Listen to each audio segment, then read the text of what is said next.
If you're interested to learn about copywriting from a young 24-year-old lady from Sweden, then this is the episode for you. Simae is a young girl and she's written copy for 8-figure brands, and she's here to share her knowledge and her beliefs. But before we get into it, please remember to like this video and subscribe to the channel. So without further ado, let's get into it. Hey Simae, welcome to the podcast. Hi, thank you so much for having me. Super happy to have you here. You're my first female guest. So really? Super excited. Wow. So let me know. I want to know your name, where you're from, and I also want to know your story of how you came to be. Okay. Well, where I'm from, let's start there. So I was born and raised in Sweden. My parents are Kurdish immigrants from Iraq. And in 2019, I actually moved to Iraq with my family because they decided to move there and I just followed along. So I've been living there for the past couple of years, and I have recently moved to Dubai. Welcome to Dubai. Yeah, thank you. My story? Yep. Oh, which part? It's so much. So even before you became like a copywriter. Yeah. So what led you to that, right? What did you go to school? What did you study? How did you end up even starting the whole online thing? Okay. So I think it was in high school. I was sitting in a math class.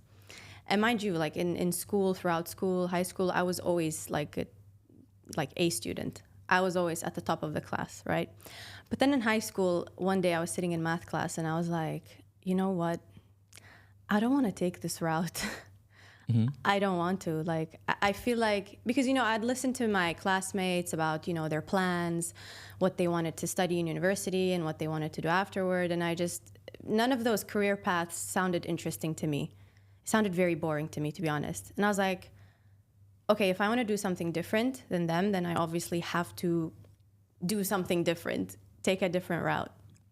So that was the first time I felt like I don't want to take the typical route. But then I still somehow ended up going to university, and I dropped out in the first year. I dropped out. And after that, so between dropping out and now, or before I became a copywriter and went into the whole world of marketing, my last job that I had was a teacher, actually. Really? Yeah. Teaching like math or something? No, English teacher. English, okay. Yeah, in Iraq. Yeah, when I was working as a teacher, that's when I seriously sat down and asked myself, okay, I don't want to do this anymore.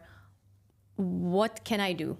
What else is there to do? So I did my research and I found this thing called copywriting, right? And it's about writing. Yeah. And I was like, I like writing. I do it in my free time. I think it's something I'm already good at. And it could be something for me. And I like the whole aspect of being able to work from anywhere and not being tied to one place. Because honestly, that was one of the biggest problems I had with working a normal job. Like I could not stand the idea of just clocking in and clocking out in the same place almost every single day. Yeah. So that was something that really attracted me. And then, I got myself a mentor, which is, by the way, probably the most important thing to do, especially if you're in this space. Just find someone who is already in the place where you want to go to and just learn from them. And that was a copywriting mentor? Yeah. Okay. Yes. So I got myself a mentor, and then little by little, I quit my job. I was like, I need to make this thing work. I invested all my time into learning, into, getting my first couple of clients and just working my way up from there. And then I also joined another mastermind. I got another mentor as well. So at some point I had 2 mentors. But yeah, it just snowballed from there. Okay, so now we're here. You got your first mentor. I want to know how you got your first client. Okay. So I think this is going to be very typical for most copywriters. I got my first client from Upwork. Okay. Yeah. Okay. Yeah, I got my first client from Upwork because my mentor said, you want to build up your portfolio and you want to get some experience before you can go out and approach the big guys, Yeah. right? And he's like, I know this is going to sound boring, and I know this is going to be like probably the route that you want to avoid, but you need to get in there into the trenches, into Upwork, and like Upwork is a place where most of the time you do more work for less. Yeah.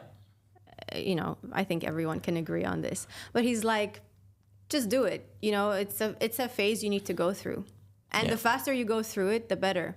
The faster you're going to, get it over with and be able to work for the better, the premium clients. Yeah, 100%. I Yeah. was, I think, 5 years ago, my first client was from Fiverr. Yeah. So it's normal. Yeah, see? It's, I would, at that time, it was quite a lot of money actually for me. Yeah, Yeah, because probably. like $300. Yeah. I was a student.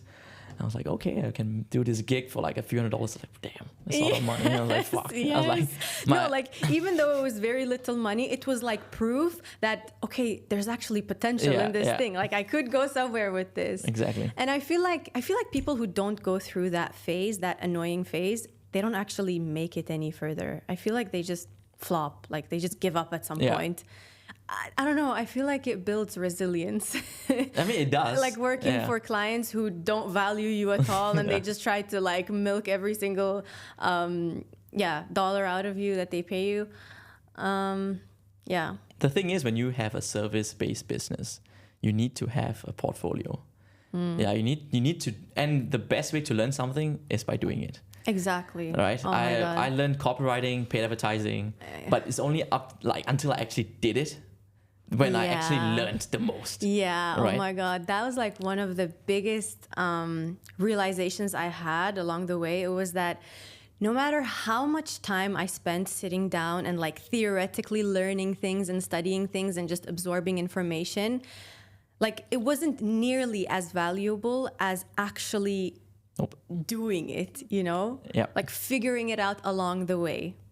And I even told my copywriter friends at some point, I was like, you know what, you guys have taught me something valuable. And it is that just because if you're presented with a project and you tell yourself, okay, but I don't know exactly how to execute on this project, I don't exactly have that experience, it doesn't mean that you shouldn't say yes to it, because you can always figure it out along the way. And surprisingly, like most of my very successful copywriter friends, that's how they did it. Like they would say yes to projects and get paid for it, even though they hadn't done it before. And they're like, we know that we can figure it out. We have the network, we have the resources. Like, I think that's the thing. That's why, like, I feel like in school, in university, the mindset that they teach you is that you have to have all the answers and then you can go ahead and do it. But that's not the case. No. Not in reality, at least. Not the reality that me and you are in. Yeah. So that was a very like pivotal moment, let's say, in my career. There's one thing you said about, what did you say? Like saying yes, even though you're not quite sure. You're not quite sure. So that's like a big thing. I made a video about it actually, of how you're going to hit your goals. It's just by saying yes more to things that you're not so sure about. And then you just figure it out. After you get the money, you figure it out on the way. Yeah, because it pushes you into a corner. Yeah, exactly. You have to get out of your comfort zone and you still have to deliver a good thing in the end. So you're like, fuck, I have to I have no choice now. And then you learn so much from like the hours that you put in just learning this new thing. Yeah. And then you realize, I just got a new skill set. Yeah. Right? Yeah, exactly. I really do think that sometimes you need to back yourself into a corner like that. I think that's a very that speeds up the process, to be honest, because there is a learning curve that you have to go through and it really speeds it up. Yeah. And it also builds a lot of confidence because you prove to yourself that, I thought this was difficult, but I actually managed to get through it. 100%. Yeah, I agree. So I want to get some copywriting tips from you. Okay. Right? So like, what do you think in terms of copywriting? Like, what's the most important aspect of copywriting that any business owner can implement? Any business owner can implement. Well, okay, so here's the thing. Copywriting is not that much about writing, actually, but it's way more about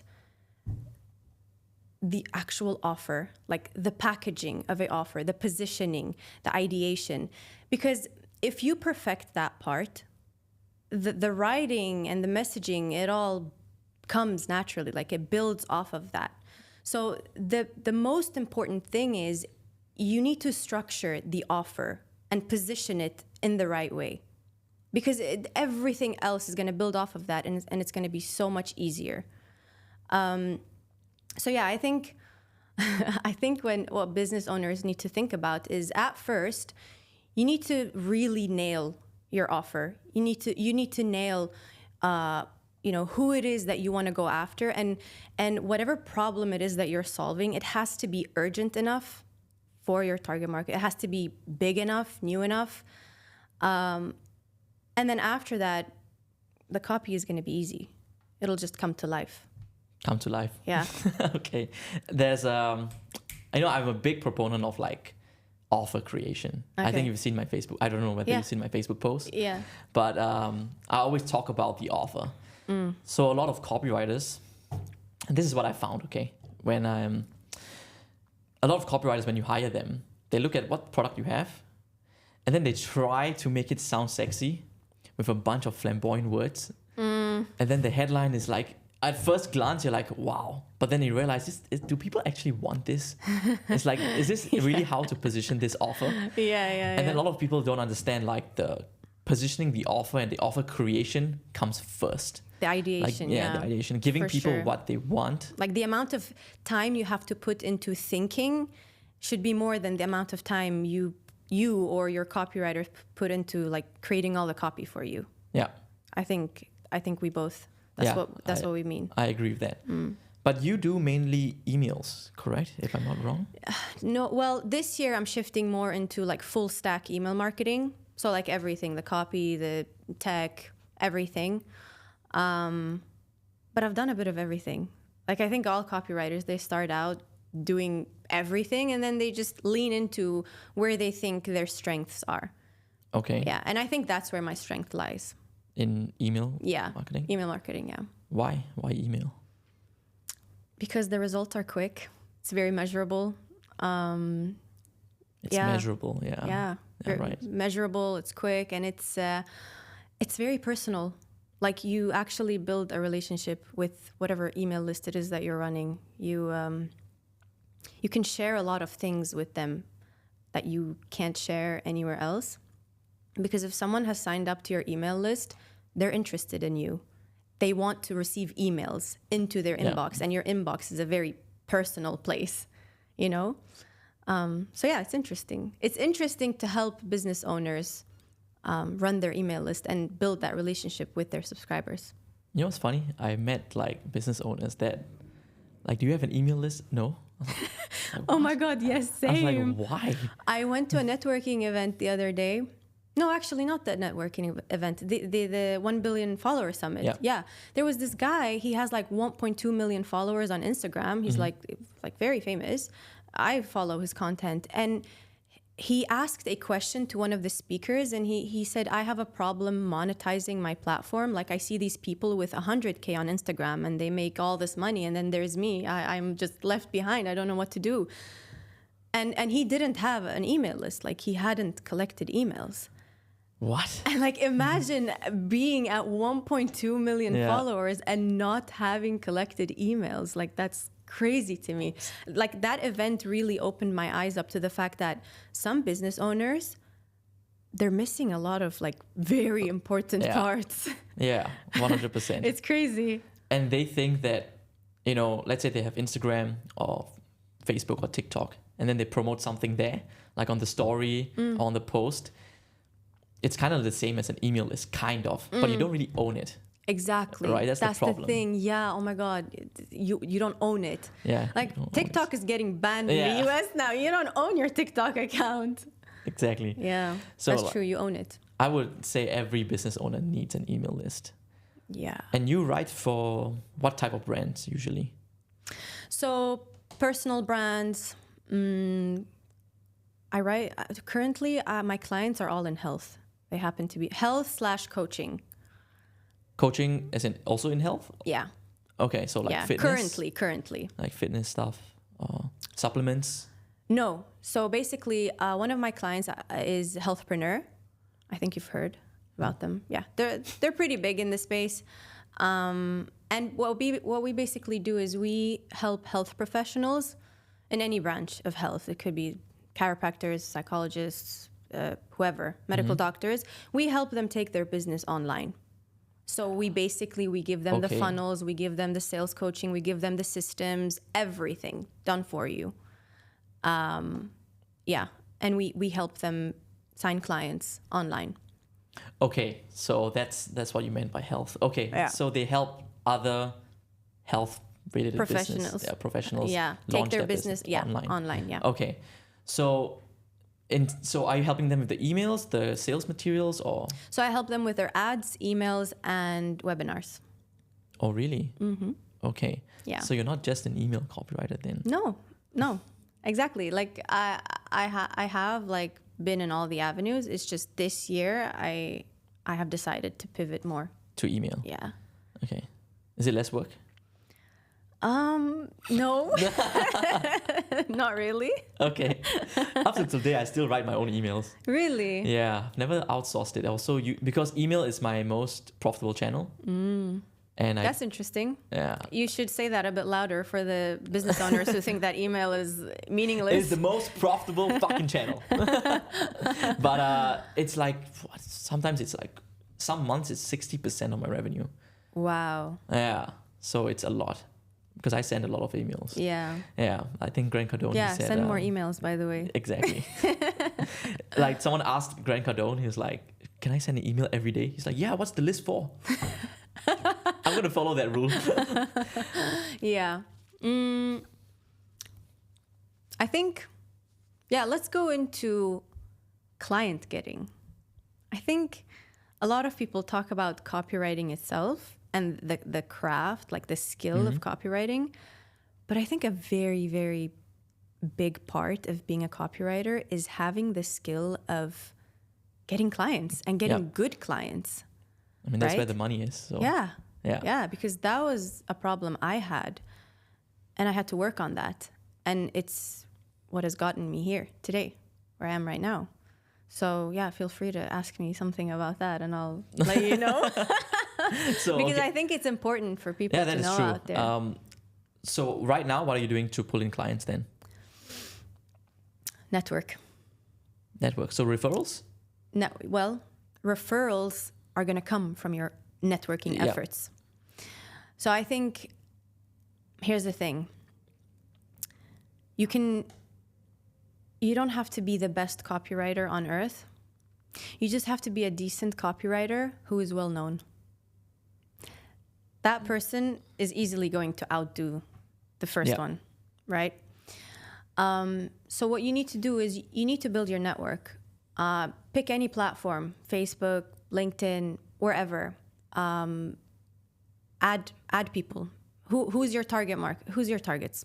Business owners, basically. Add them. Talk to them. Comment on their stuff. Just be visible. Post about your life. Post about your journey of becoming a better and better copywriter every day. Yeah. Like, people love following someone else's journey, right? And there's a sense of humility in it, right? Like, you're out here literally showing the world that you're on this path and you're working towards it every day. And you're just trying to be better, a better person, a better marketer, a better copywriter, or whatever. Yeah. And people respect that, you know? I think that's way better than trying to post about, here are 5 copywriting tips that you can use in your copy. It's just, I don't know, it falls flat in my opinion. Document your journey. Don't be afraid to talk to people, reach out to people. Like, the amount of people that I have met, both in business and personally, just by showing up on social media, on Facebook specifically, because that's where most business owners hang out and it's very personal. Yeah, I've met a ton of people and I've met them in real life and I've worked with them. It's just be more visible. Yeah. Be more visible. I think that really, because what is that at the end of the day? That's your personal brand. Yeah. Right? And personal brand is everything, especially now, in 2025. If you haven't started building your personal brand yet, do it. Yeah. I was with Ty Lopez in Mastermind, and I was talking to him, and then he said the only two businesses in the future would be personal brands and AI. Yeah. Yeah. Whether you disagree with him or not. Yeah, but whether you like it or not, that's just the way it is. Yeah. So that's why I also like, okay, I'm going to take my personal brand more seriously. I do post, but not a lot. I do a lot of ads. So that's what I do. But for like the beginner guy, like the copywriter, right? The beginner guy? Yeah. Okay. So he's just learning. He's learning, and okay, let's say he's got a mentor, and the mentor taught him everything he needs to know about copywriting, right?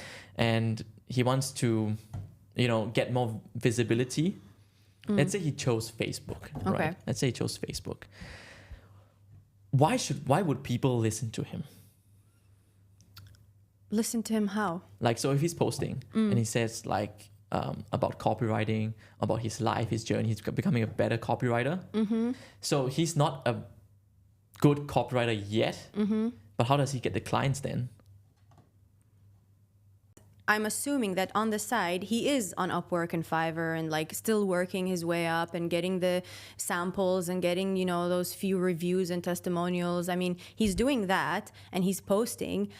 At some point, someone is going to refer him, or something is going to happen. It's impossible that he's in the trenches, he's doing all these gigs, and then at the same time he's posting, he's showing up, he's adding people, he's talking to them, he's befriending other copywriters. By the way, that's that's like a hack. Befriending other copywriters, especially other copywriters that might be like a bit ahead of you. If you just build rapport and if you just build a bit of likability, someone is going to throw you something. It's impossible. I don't know. At least like looking at the people around me, the copywriters around me, that was the case for all of them. Just stay genuine. Don't be desperate. And always focus on giving some sort of value before you expect to receive something from someone. So when you're out there talking to other copywriters or talking to business owners, don't have the energy of trying to gain something from them. It should be the other way around, right? Even if you're not a good copywriter yet, even if you don't have the experience, just focus on giving value. Anyone can give value in any way. It doesn't even have to be business related. Just be genuine and it's all going to come back to you. I think that's what I would say. Okay, that's good advice. Yeah. I also agree everyone has value to give. Yeah. Yeah, it's whether you want to or not. Yeah, exactly. I think the biggest problem, especially like in the beginning when you're just starting out and, some people, they might need the money. Yeah. They operate from a place of desperation. Yeah, scarcity. Scarcity, desperation. And people can smell that from miles away. And it's not nice. No. You just have to like try to cut that out because it's not going to get you anywhere. Yeah, it's kind of like chasing a girl actually. But yeah. It's the same thing. It's the same thing. Trust me, whether it's chasing clients or chasing women, it's the same thing. Yeah. Like if you're desperate, me as a girl, let me tell you, we know. Yeah. We can tell. And it's not nice. Okay, I want to talk a little bit more about you and your beliefs, okay? So I like this. You like this? Yeah, okay. skip the business talk. Let's get to the fuck good the business stuff. That's not what we're here for. I'm going to have to get cancelled. So what is the problem with this generation of men versus women? Oh my gosh. Where do I start? It's so much. What do I tell you?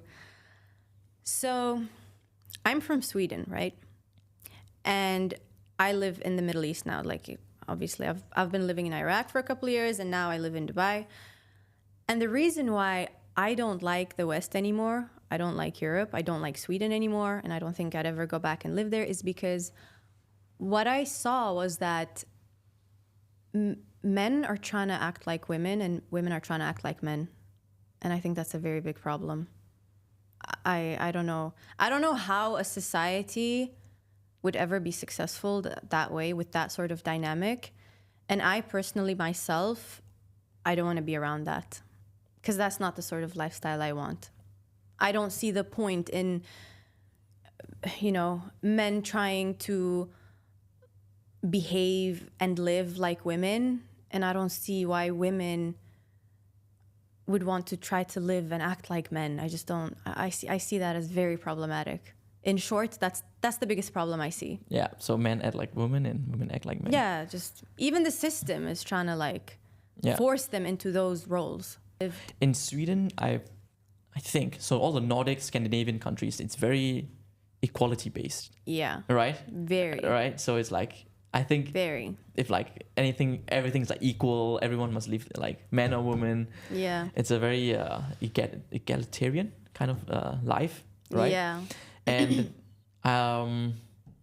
when did you see like this was the problem? Like, okay, you look around, you grew up there, you must be thinking like, okay, maybe this is how men act and how women act, right? Like, when did I realize Yeah, when that did it you was a realize problem? like, okay, what the fuck is going on? Why are you acting like that? Yeah. Yeah. You know when I realized there was a problem? It was when I saw the people in my life. So let's say my relatives, some of my, older friends, especially those that either live in Europe or have lived in Europe. I saw the problems that they started having in their relationships or in their marriages. And I started doing research, reading books, watching a lot of, content from people who talk about these matters. And I realized that the root of the problems, the root of all these problems is the fact that the woman, whichever relationship it is we're talking about now, like the woman, she's lost touch with her own femininity, and the man has like lost touch with his own masculinity and his whole purpose as a man. And I saw that to be, and where does that come from? And I went even deeper and asked myself, okay, but why has that happened? Where did that happen? That imbalance, when did it happen? Why? Who told them to act this way or be this way or have this belief or who? And I don't know, it just all went back to the agendas that society tries to feed us from a very young age, especially like in a place like Sweden. Sweden, yeah. Yeah. Yeah. That's when I realized it's a problem. Are your parents traditional? Yeah. Okay. Yeah, they are. Did they tell you about this? About what? Like men should act this way and women should act this way? Don't follow the Swedes? Oh, yeah, definitely. In some regards, yeah, they have, definitely. Like growing up in Sweden, it was like, I always felt left out. I always felt different because the lifestyle that Swedish people have, most of the time I wasn't even allowed to live their lifestyle. Like, for example, I remember as a kid, my friends would have like, they would go to discos and stuff like that. And my dad was like, nope, not a chance. You're staying home, So there were definitely a lot of instances where I did feel like, I just can't be like you guys, whether I want to or not, in generally speaking. But yeah, my parents are traditional, but they still have problems when it comes to balancing the feminine and the masculine. Still. Yeah. Okay. Still. I think even traditional couples can have that problem. Oh, 100%. Yeah. But I just think it's exacerbated if you, like, you don't even know how you're supposed to act. Yeah. Like, it's just worse, right? Like, I think people get very angry when you tell them, like, can you act like a man? Like, bro, just shut the fuck up, man. Like, just stop being a bitch. And then you have women on the other side where I've met that are like super boisterous and like super annoying and like, stop it. It's not attractive. But I would say it's not very common. Most people I met, or maybe because I vet a lot of them out, are pretty okay. Also because of your geographical location. Like most of your life, where have you lived? Which part of the world? Yeah, in Asia. Yeah, Singapore, exactly. Dubai, So you definitely didn't have to deal with that sort of scenario as much as I did. Yeah. So yeah, that plays a role. But interesting that you mentioned women that are very, how did boisterous? Yeah, like women who are like, into the whole boss babe, independent. I don't need anyone. I can do everything by myself. Yeah. That's sort of what you mean, right? No, it's worse than that. Yeah, it gets, I mean, it's like, it's a spectrum, right? And the very extreme is like women who absolutely hate men and they think men are the problem in this world. Like I had so many instances in Sweden, especially, there's like this group of women that they completely shit on men. It's like their worst enemy. And like, I know where that comes from. I know it's wrong, but I also know where that comes from. And I think the reason why, well, at least one of the reasons why women get to a point where they absolutely hate men and they see them as the biggest villain in this world is because at some point in their lives, men didn't do their job properly toward them. I think the men in their lives failed them and weren't there for them.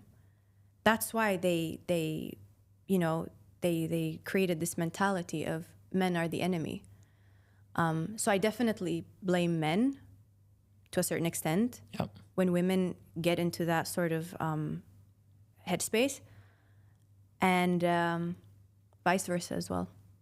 But definitely more when it comes to women completely having lost faith in men. You know, I don't know whether I can say this, but most of those women that I realize, like they think that way, single mom household. That's just my experience. Because whether or not the dad is, like, for a valid reason, did he leave, or not a valid reason, he's not there. So either way, he's not there, right? Yeah. And what's the mom going to tell you about men? I don't know what she says. Nothing good. Yeah, nothing I wouldn't good, right? expect her to say anything good. Exactly. And then she'll tell the daughters, like, it's only you. You can't trust men. And this, and then. And it comes from a good place because she doesn't want her daughter to end up in the same situation, That's true. right? But it's not right. Unless it's her fault. What if it's the mom's fault? And then she didn't take accountability and then blamed it on the men. And then that passed on. Definitely. I really do think, I believe in the fact that, right, a man can do you dirty and he can like betray you or cheat on you or whatever. But I am a very huge fan of women taking more responsibility and becoming better at choosing their mates. Because it's not just about choosing someone you can cuddle with all day long. It's about choosing the right dad for your children. It's about, you're literally passing, like you're continuing his bloodline for him when you have kids with him. So you have a very big responsibility. And I really do think that there are ways for women to become better at picking the right partners. Honestly, I think schools should have a subject on that. Imagine there are so many things that we don't get taught in schools that I think we should get taught. Do we learn how to manage money in school? No. Do we learn how to communicate properly? No, we don't. There are so many things so many skills that we do need in our daily lives that school doesn't teach us. I wonder why. It depends. That's a topic for another time. I can see it a problem because if you told women or men to choose, let's say you told a woman, right? Like, hey, ladies, if you want a good man, he needs to have these qualities. So like he's protective, he's a provider, generous. And then you could say, but that's sexist. Oh, please don't start. I think that's why it's not taught. Because then you're labeling each gender with their own good traits. And then it's like, but who says like this trait cannot be for her? And then it's just like jumbled up, right? That's why I'll never live in the US. It goes back to the whole equality bullshit. Yeah. Like, please just, This is going to turn into a Dan Henry podcast sometime. No, but like, honestly, I think it's very fucking simple, but people, certain parts of the world have made it so complicated. So, I don't know, like they've just completely turned everything upside down. And then, the new generation, when they're born and they grow up and they look at all these isms and ideologies and whatever, they're like, okay, what the hell? What do I do? What's right? What's wrong? So I think my whole personal brand is going to be about rebalancing this messed up imbalance that we're seeing. Yeah. Because it's causing a shit ton of problems for people. Yeah, oh my God. Like it's the reason why kids grow up in dysfunctional homes. It's the reason why men don't trust women. Women don't trust men. We're supposed to like work together. We're supposed to complement each other. We're not supposed to like hate on each other. But for some reason, that's all we do nowadays. Yeah, I agree. I think both genders have a role to play. I think men especially more, actually. Yeah. That's just my opinion. Yeah, I'm same. in no way a feminist. No, I'm not. But I think men need to lead from the front, right? Say what the boundaries are. This is how it's supposed to be. And then also, like, I think men set the tone for society. And now we have a lot of Sims. So I think Sims are a very big problem as well. I do agree with you. I do believe, and I don't care what you think. Not you, whoever is watching. Men do have a higher degree of responsibility. That's just the way it is. I mean, that's how I grew up. Like, whenever I'm in trouble, I turn to my dad, I turn to my brother. They're there. Whatever the problem is, if I've gotten in trouble with someone, if I need money, whatever it may be. If, even before I ask myself if I can handle it myself, I turn to them, I ask them, I need this, I need help. How can I do this? It's always them. It's always them. And that's a blessing. And it's a blessing because I know how to appreciate it. For some time when I was younger, I was like very rebellious, and I'd be like, yeah, I don't need you guys. I don't need your help. I'll do everything by myself. I can figure everything out by myself. But oh my God, it didn't get me anywhere. That mentality, it didn't get me anywhere. And I'm glad I got myself in check. It's good you have a healthy mindset when it comes to this stuff. Yeah, you think so? It's not normal. It's not common. But for me, I'm more traditional. I've always said it. I don't care what people think. I just do whatever I want to do, whatever I think is right. I'm Muslim, so same. Yeah, so I already know what my boundaries are. So I want to talk about really quick because we're running out of time. So, really? Yes. Wow, that went quick. Yeah. So your kids, would you send them to university? If not, what's the alternative? I wouldn't send them to university, tell them you have to go to university. No. What I'm going to teach them is find your gifts, because I do believe that everyone has a gift, if not more. Mm-hmm. And I think the world becomes a better place when people lean into their natural gifts rather than trying to focus on all your weaknesses and trying to become better on those fronts, because I feel like that's what school and university teaches you. It's like if you suck at math, then you have to sit and put extra effort into learning math and becoming better at math. But if it's not your thing, then why? Yeah. Focus on the areas that you're good at. Focus on, your gift, your talent, the thing that literally gives you a sense of purpose. For men, or in case of women, what you're passionate about. I think that's more important. So whatever that may be, if their gift is related to maybe going to university and studying medicine, for example, sure, then let it be that. It doesn't matter. Or if it's going off on your own and, going into the internet marketing world, sure, do that. Doesn't matter. Doesn't matter. Because why do people go to university? To be able to, at some point, make a living, make right? more money. Yeah, make money, make a living, live, survive, whatever. And I think that making money is about energy. If your energy is not in the right place, if something is off energetically, no matter how much studying or learning or whatever it is you do, you're not going to get there. You're going to be living on scraps. Yeah. Money is energy. That's what I think. Okay, so if your daughter or son says I want to be a lawyer, you'll be cool with it? Yeah, sure. Okay. Be a lawyer. Yeah. Because I assume that that's what they genuinely want, and they see themselves being a lawyer, and they're not just doing it because it pays well. No, I have taught them well enough. I have already taught them that you go after the thing that you feel a calling towards, because you feel like you can make a difference in the world. There are some. I don't think my son would go to university. I think. Okay. Because you wouldn't let him, or because you don't think he would want to? I think I would give him enough knowledge to not choose that path. Unless he wants to be a doctor, lawyer, I mean, sons lawyer. usually look up to their dads anyway. He better fuck him up. But yes, unless he wants to be a doctor, lawyer, that kind of thing, I'm okay with it. But if he's telling me Dad, I want to go and learn like history and I'm like, you're paying for that shit. I'm not paying for History. You're You can on just your buy own. a book and learn history on your own. Like Like it's that's fucking such YouTube now. bullshit. Why- Honestly, you know, if I were you, I'd probably do the same. Yeah, I'm like, What I'm the not paying hell? for it. So Yeah. that's my position on university.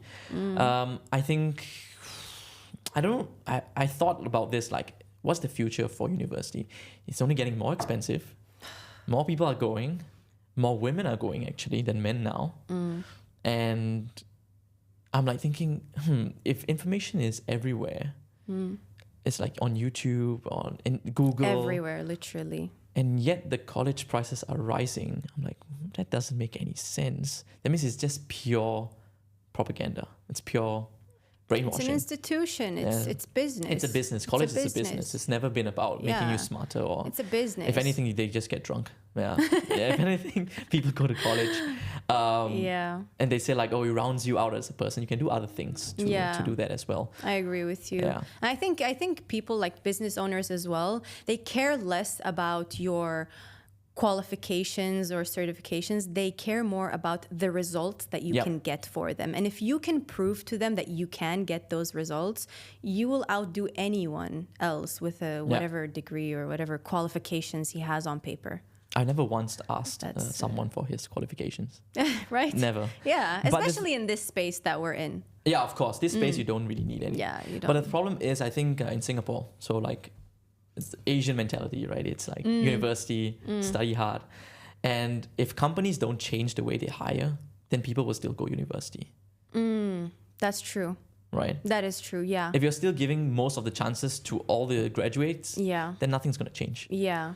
So I think that's very true. That's what needs to change. I mean, even Elon Musk said it once. He said, I don't really care for qualifications. Yeah.